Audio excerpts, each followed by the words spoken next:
Assalamualaikum warahmatullahi wabarakatuh.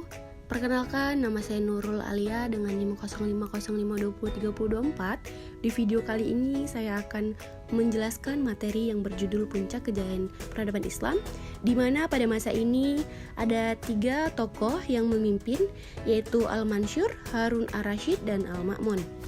Berikut akan saya jelaskan videonya. 1.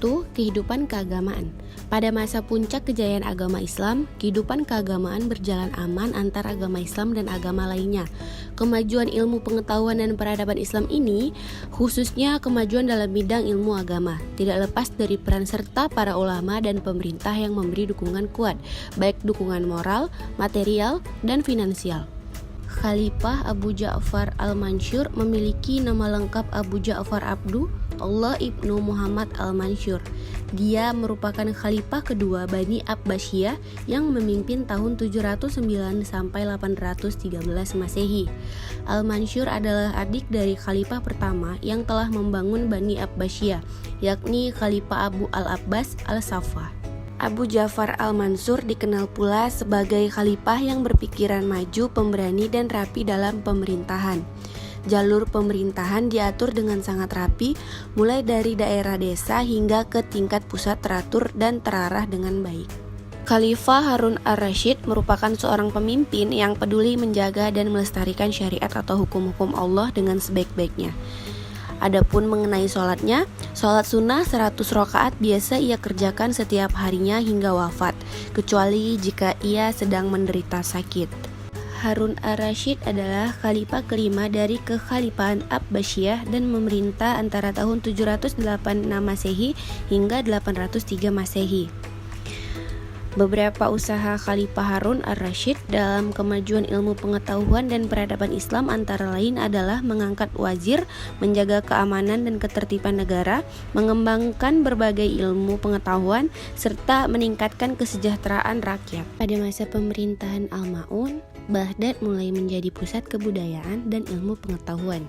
Kehidupan beragaman mengalami toleransi tinggi karena para ilmuwan dari berbagai agama diajak untuk berkumpul dalam Bait Al-Hikmah. Bait Al-Hikmah atau perpustakaan dibangun pada tahun 830 Masehi di Baghdad pada masa kekhalifahan Al-Ma'mun. Berbagai buku dengan bahasa asing diterjemahkan ke dalam bahasa Arab, kemudian diteliti dan dikaji untuk kepentingan pembelajaran. Baitul Hikmah telah melahirkan banyak ilmuwan muslim yang terkenal, antara lain Al-Kindi Hajjaj bin Yusuf dan lain-lain.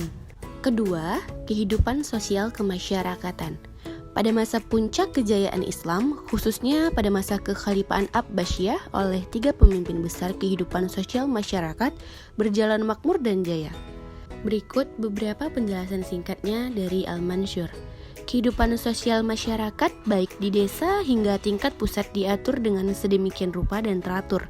Kehidupan yang majemuk dapat disusun oleh Al-Mansur sebagai penegak peraturan dan pondasi pemerintahan.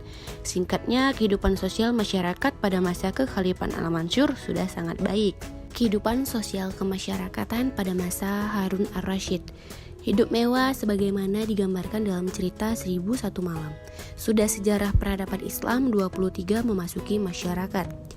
Kekayaan yang banyak dipergunakan Al-Rasyid juga untuk keperluan sosial.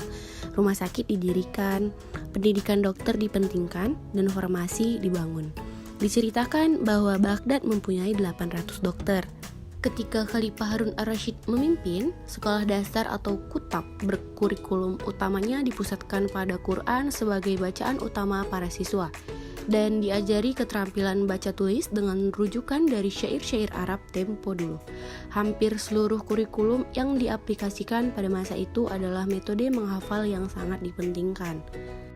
Kehidupan sosial kemasyarakatan pada masa Al-Ma'mun. Pada masa Al-Ma'mun, sosial masyarakat wajib untuk mengkaji dan mengembangkan ilmu pengetahuan. Terjadinya proses akulturasi dan asimilasi masyarakat. Keadaan sosial masyarakat yang majemuk itu membawa dampak positif dalam perkembangan dan kemajuan peradaban Islam pada masa ini. Kesimpulan yang dapat saya ambil dari materi ini yaitu para pemimpin yang peduli menjaga dan melestarikan syariat atau hukum-hukum Allah dengan sebaik-baiknya. Khalifah Ar-Rasyid pernah berpesan kepadanya, "Takutlah kamu terhadap Al-Quran dan agama, dan kamu boleh melakukan apa saja selain daripada keduanya." Sekian penjelasan saya dari judul materi ini, semoga bermanfaat untuk teman-teman semuanya. Saya sudahi. Assalamualaikum warahmatullahi wabarakatuh.